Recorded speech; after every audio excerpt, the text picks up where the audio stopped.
Believe from Usher on V103, ATL's number one hip hop, R&B, and throwbacks. Big Chicken Morning Show with Jazzy McBee. Dr. Desiree McCarthy Keith is here, ladies and gentlemen, in the building. Oh my gosh. Very, very good friend. I know. Hi. Hello, good morning. Good to see you in the building as usual, doing your thing. How you been? I'm doing amazing. Thank you. Black Maternal Health Week. 1 in 10 Georgians know of someone who has died during pregnancy, at delivery, or soon after birth.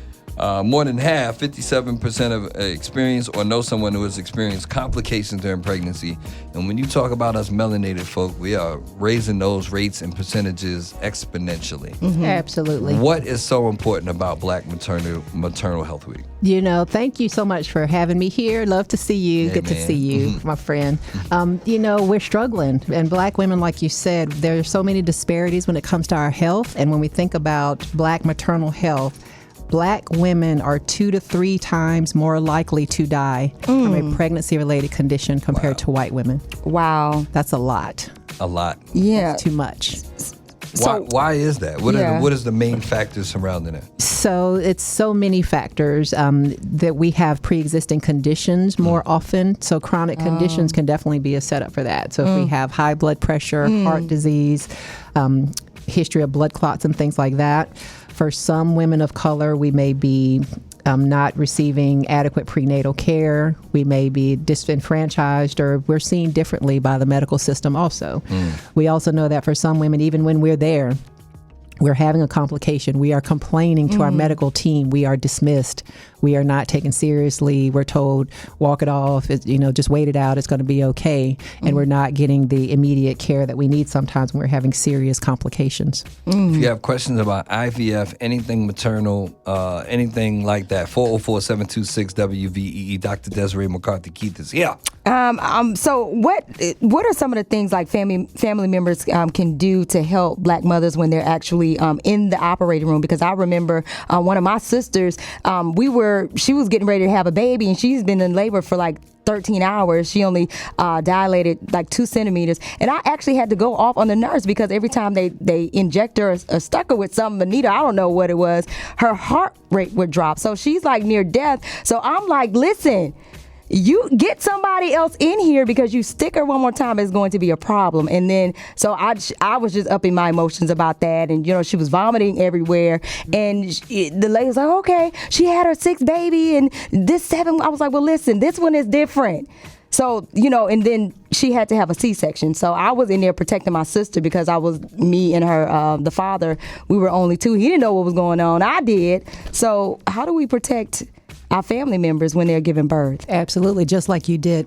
So we need a witness when we're in the labor and delivery suite. We're having a C-section. We need to be advocates for ourselves. Yes. But we need our family members right there paying attention and speaking up. If we see something that's not right, we need to call for help. We need to seek out providers who see us, who understand that we do differently when we come to these environments. And so we have to be aware of that from the beginning. So we have to advocate for ourselves. If we ask for help and we're not getting it, we need to ask again. We need to find providers who are responsive to what we need. Dr. Desiree McCarthy Keith is here. So you hear these horror stories about Black women and the lack of Black doctors or doctors that understand Black women. Give me like 1 or 2 things that absolutely should be paid attention to by Black moms or the family of Black moms as the process is going on? So we really just need to be in our best shape before we get pregnant. We need to get regular care. But if we have chronic conditions like diabetes or high blood pressure, we need to have those under control. Be on the right medications that control the condition, but that are also safe for us to take while we're pregnant. We need to just be involved and active in our prenatal care. Our weight oftentimes can be an issue, and that can increase our risk for chronic diseases, pregnancy complications as well. So focusing on, healthy lifestyle, healthy diet, being active, all those things just help us to be in a better place. And, we think about the disparities and we think that it must be just women who are low income. Right. Who don't get prenatal care and things like that. But what we know is that even when women are educated, college-educated women, Black women, are still twice as likely to die in pregnancy compared to white women who have not even graduated from high school. Oh, wow. So we can't say that it's, it's just a subset of Black women who are not receiving care. Even professional accomplished women, educated, who are receiving routine prenatal care, we still do not do as well with our pregnancies and outcomes. Indeed. When we come back, we'll have your questions at 404-726-WVEE. We'll also talk about some of the common pregnancy-related complications pre and post childbirth that women should be aware of, and particularly women of color. But if you have questions, Dr. Desiree McCarthy Keith is here with the Big Ticket Morning Show with Jazzy McBee on V103. 849, Big Ticket Morning Show with Jazzy McBee on V103, ATL's number one for hip-hop and R&B and throwbacks. Black Maternal Health Week.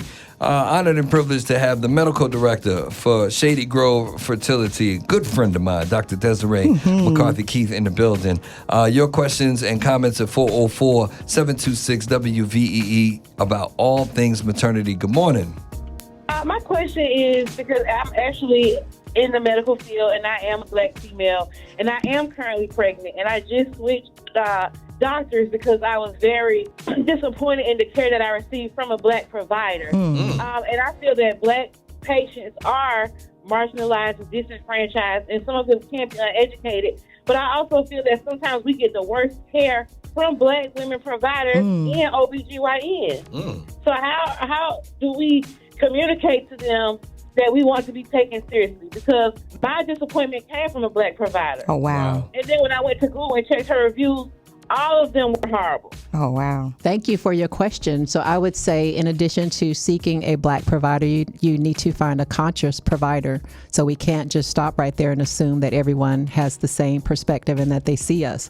There's a lot of bias within the medical system among physicians, and based on where we've practiced or what we have seen, we may also be dismissive or may discount certain women or certain populations when we see them. And so you really have to develop a relationship with that provider, make sure that they see you, not just that they look like you, but that they also understand and can appreciate where you're coming from, that they are aware of those disparities, and that they're an advocate for you also. Love it. So I love this lady right here, Dr. MK. So we were talking, of course, giving birth is one of the riskiest things that a woman can do, period. You give birth, you're out of the hospital, but we think that's the hard part that's over and done. But the real thing to do is to make sure that we are aware of what happens after. So can you give me like some of the conditions that black women need to watch out after giving birth? Absolutely. And so when we talk about maternal mortality, we're actually including the 6 weeks after delivery also. So that is still a high risk period for there to be complications. Wow. So women need to pay attention to their blood pressure. Preeclampsia can happen during or after pregnancy if women have headaches, swelling, dizziness, chest pain, things like that. They have to seek care, and they have to make sure that someone is addressing those concerns. Another risk is blood clots. Oh, wow. There's high hormone levels during pregnancy, and even postpartum, you don't immediately drop down in your levels. And so you're at risk for developing blood clots in your legs, which can travel to your lungs, and a pulmonary embolus can be fatal or life-threatening. That's what Serena Williams had when Oh, yeah, I remember that. have a PE or a pulmonary embolus. That can be a blood clot that cuts off enough blood flow and oxygen to the rest of your body that can be a cause of death. Wow.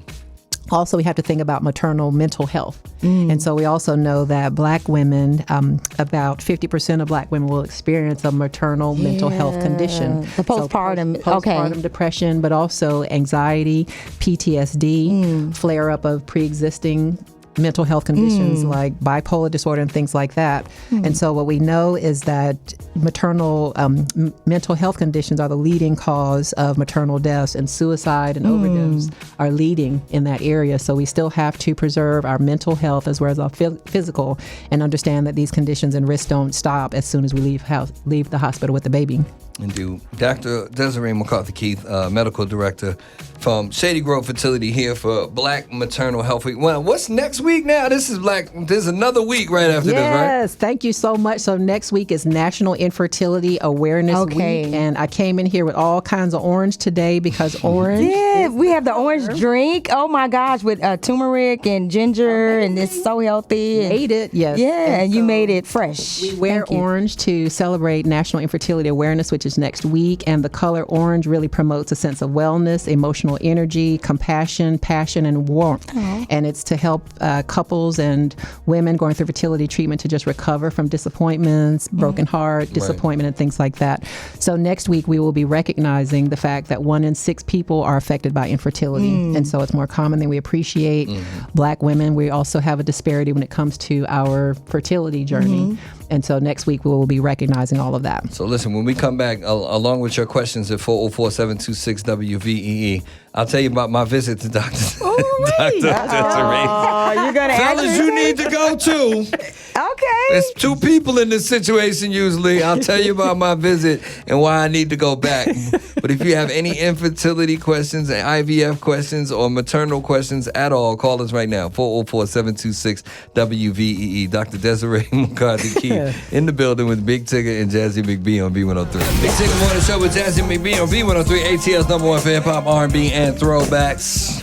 Maternal health. Black Maternal Health Week is happening right now. Dr. Desiree McCarthy Key, Medical Director at Shady Grove Fertility, is our guest this morning. Good morning. With your questions at 404-726-WVEE. Good morning. How can they categorize you as a VBAC when you never had a C-section? Well, I would say first a VBAC for listeners stands for vaginal birth after cesarean. So for some women who've had a C-section in a previous pregnancy, it may be risky for you to have contractions and a natural birth. And so they may recommend that you have a repeat C-section. There are some women who would be candidates for a vaginal delivery even though you had a C-section before. But you're correct. You need to have had a C-section in order for you to be categorized as a VBAC. The conversation that you are having, unfortunately, is something that should have happened earlier in your pregnancy and your prenatal care. You know, your OBGYN should be talking to you about birth plans and contingencies and things like that before you are on labor and delivery. So again, it's about finding a provider who you connect with, who you feel comfortable with, and who sees you as you're going through that process. Thank you for your question. 9:13 now. All right, really quickly, Doc. We are of a people have a certain affinity with twins. Rich back there has a brand new set he just found in Walmart. You just found. Okay. But as we talk about Black maternal health, and I only know this because of our conversation. Absolutely. Twins are unhealthy. Right. Yeah, I know. I heard Right. that. And it's very common for, especially as a fertility specialist, when couples come to me and they're ready to start their family, a lot of times they'll say, we want twins. We want to expand our family faster. Clap We at want me. 2.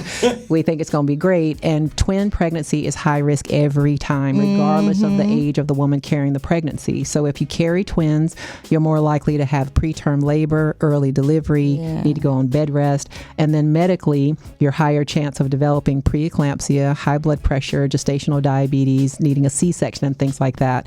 And so as fertility providers especially, we tailor our treatments to reduce the chance of you having a twin pregnancy. Multiple pregnancies can happen with fertility care. But that's never our goal or our intention. Yeah, so that was my thing in my head when I had my first. Like, I just want twins so I can get it one and done, and then that's it, and I'm done. But as I researched, it is high risk, and I was like, okay, well, I don't want twins. I learned that the hard way in my conversation. So really quickly, fellas, just so you know, you need to go to the fertility clinic with your woman. Right. I had to go. I was having a conversation where I thought I wanted to have my first child with. And we'll keep moving on that conversation. Oh, Lord. But in that, I had a full sexual checkup, and then she says, well, we need to test your swimmers. And I was like, Ain't that wrong with me? how are we going to figure that out? She was like, well, there's this room back there. And I was like, what's in the room? She was like, some magazines and DVDs. I was like, what you mean? She was like, you need to take 3 days off, 72 hours. Don't put no work in. Don't put none. Come in here and go in the room and bring me a sample. To make you comfortable. And I was like, what you mean? So, I said, can I use my phone? Yep. Not the tapes that they have in the I use room. my phone. So, you do the whole sexual checkup, and you in the cup, the urination cup, same kind of cup. You fill up the urination cup, right? So then you, in the other little, same size cup, you got to put your sample in, and I'm looking at the difference in volume. And I was like, so all right, I left it in the little thing. I called her in the car, and I was like, Doc, I don't know if I left you enough. She's laughing. Oh, she was giggling the whole time. She is giggling. She was like, son, she said, I only need 1 milliliter. And I was like, I can't tell you if it was a milliliter. She was like, I'll call you back in 15 minutes with your preliminaries. So she called me back, congratulations. She said you were good. You left me 3 milliliters. So now I'm feeling like I'm somebody. And then I think I had, the correct healthiness is 40 million per milliliter. 20 million per milliliter. I think I had 72. All right. Okay. And then there's a motility thing, which means they normal. They ain't got 2 heads, 2 tails, and all that other stuff, right? Motility, movement. They not just sitting there like, speed of them. y'all. The speed of and my the sperm. motility was high too. Okay. So she told me there's a specific method that I had been using I should not use anymore. Okay. Right. It sounded like full out. Oh Lord. Oh Lord. But it's very important that the men get tested as well, correct? Definitely. Absolutely. Thank you for saying that. And we know it's a little bit awkward and, you probably don't want to do that, especially in the medical office. But we also offer that men can collect a sample at home. We still need you do? Yes. But see, but you guys are, you're physicians, so you've seen pretty much Right. everything. So you got to kind of get comfortable with your physician. medical care. And so it's personal, next one you're going but to get from the crib. that's perfectly fine. Sperm live for longer than we anticipate Right. or expect. So you can collect a sample at home and you can just keep it at room temperature, not in the freezer. I was about to say, don't not put it on in the the freezer. warmer. Don't warm them up. That's not good either. Don't microwave them? No. Don't nuke them. Don't sit them on the hot dashboard. Just bring it over room temperature within an hour or two, and those sperm are going to be active and viable and vigorous for hours. Listen, we have to go, but I thoroughly I appreciated this know. I conversation. enjoyed this, Tell them yeah. how to find you and find out if they need to find out anything from Shady Grove. Thank you so much. So we are SGF Atlanta, Shady Grove Fertility. We have 4 locations here in Sandy Springs, Buckhead, Marietta, Alpharetta.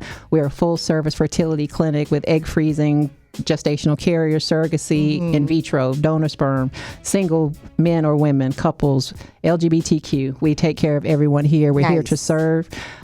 Shout out to NIAW, again, National Infertility Awareness Week kicks off next week. Wear your orange, and let's just pay attention to Black women and how we're doing with our pregnancies and our maternal mortality and our health. Absolutely. Dr. Desiree McCarthy Key from the Shady Grove Fertility Group. We in here, but we out here with B103. Thank you.